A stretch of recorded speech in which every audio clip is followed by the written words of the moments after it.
Not so it is, but so it seems to me to be, as I now see the thing I think I see.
I used to question reality sometimes, where exactly the boundary between my mind and the outside world lay.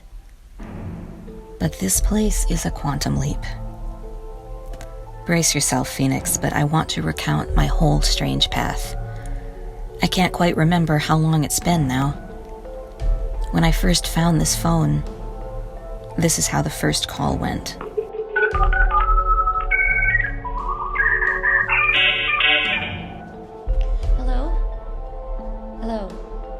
Hello? Anyone? Somebody pick up. Hello, Diane. Thank you. I thought you'd be calling. Do I know you? Not yet, but you will. And I know you. I'm so sorry you had to go through all that. What happened? It was like... Like watching a video of something you don't remember doing. How did you... Listen, what do you really need to know right now? These lines don't last. Is it true? And who is she? The things you're having trouble swallowing are real. And she is you. She's not. I would Never do that? No, you wouldn't. But she is the pain and anger from a traumatized soul made flesh. Split off from the rest of you, free to exact revenge. How do I stop her?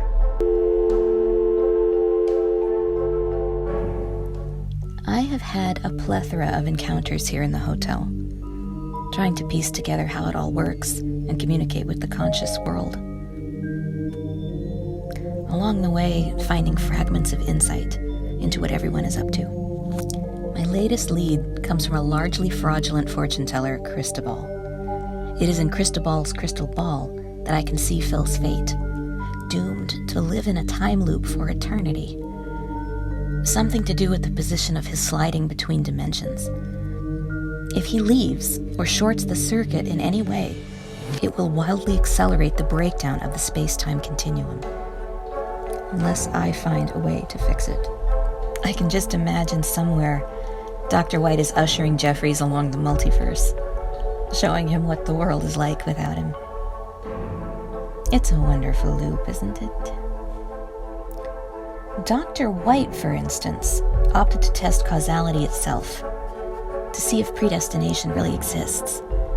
So he elected to go back and change the standard coffee lid ounces to 12, 16, 20, instead of the then standard 10, 14, 18. This was an in-joke commemorating December 16th, the date chocolate officially goes extinct in that timeline. Poetic choice or snarky vanity?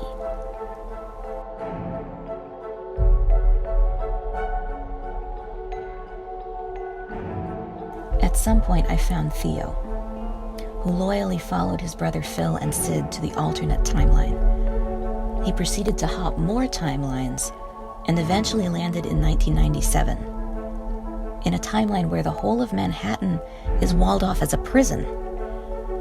I got him mixed up with his doppelganger, his counterpart native to that timeline, Ted, who is also a drug dealer, but more of a back alley variety than Theo's white-collar connection. One of them is now the sheriff of Brooklyn.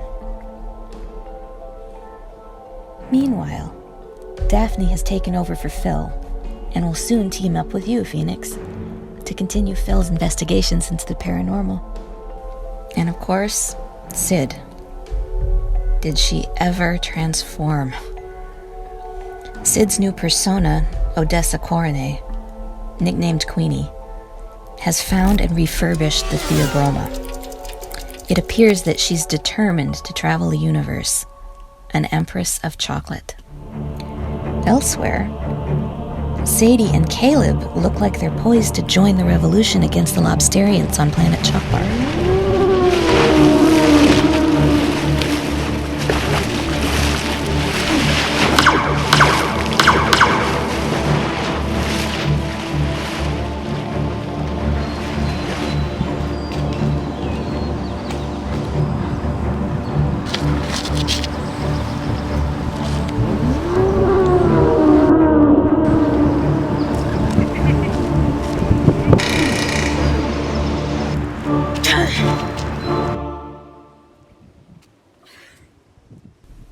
And eventually, the infamous witch doctor finally tracked me down.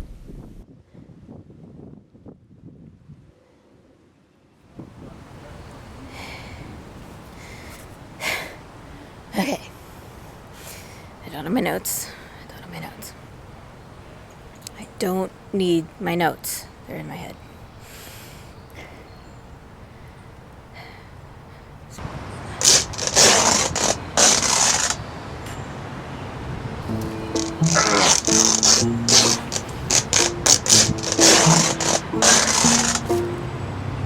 How are you doing that? Space-time really is like fabric.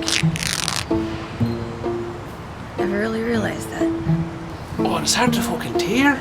Oh, it's like Zoom or FaceTime, but worse, you know. You're witch doctor. Which doctor? Oh, that, aye. Well, it's actually Dr. Ord MacLeod, PhD. But I do go by witch doctor now and again.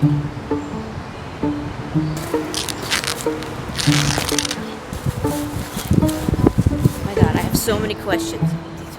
Where am I? What happened? Where are Phil and Sid? Are they in a parallel timeline? Can I get them back to this timeline?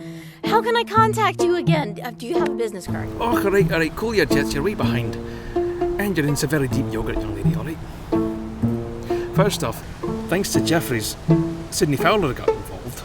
She slides to the parallel timeline he went to, but the wrong time or something. She's doing plenty of damage on her own. Damage? Aye, to the space-time continuum. She tried to makeshift her own telescope.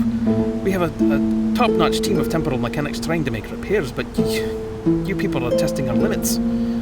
No thanks either to Dr. Whyte and his minions. They're trying to synthesize extra dark. His people also managed to find samples that were strewn from the Theobroma incident, just like Jeffries did in his dark pool. Theobroma incident. Aye, that's right. Well, a starship called the Theobroma was carrying a cargo of extra dark back to the mother planet, Earth, when suddenly a certain disaster struck. Disaster? Aye, your little mind-reading machine. That crashed the ship, and now has put Earth at the focal point of this whole multiverse crisis. How's that for a Saturday night? What? How? The power surge.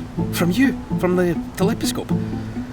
Look, we have many operatives all around the Earth vicinity, and they use time truffles to teleport between different points in space-time.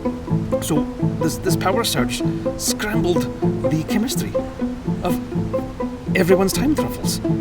So now all of our agents are just flung to goddess knows how many wrong points in the multiverse. The borders between parallel timelines now are thinner than on Halloween. The entire multiverse is melting because of your little pet project. I mean, sure, it's localized to Earth and the general Earth orbit vicinity right now, but it's a chain reaction. This will so spread like wildfire through the multiverse. Wait. So you're saying the crash was caused by my machine, which I used because my friends went missing, because of the lost cargoes that were lost because of the crash, but that I caused before I caused it? See? I told you time was melting. That's it. That's the whole paradox. So what do we do to fix it? I don't rightly know. Up till now we've been able to make repairs, imperfect but possible. But at this point, I don't know if it can be fixed. I caused it. I'll fix it. If I have to thread stitches back through the entire multiverse, damn it, I will make a conquest of paradox.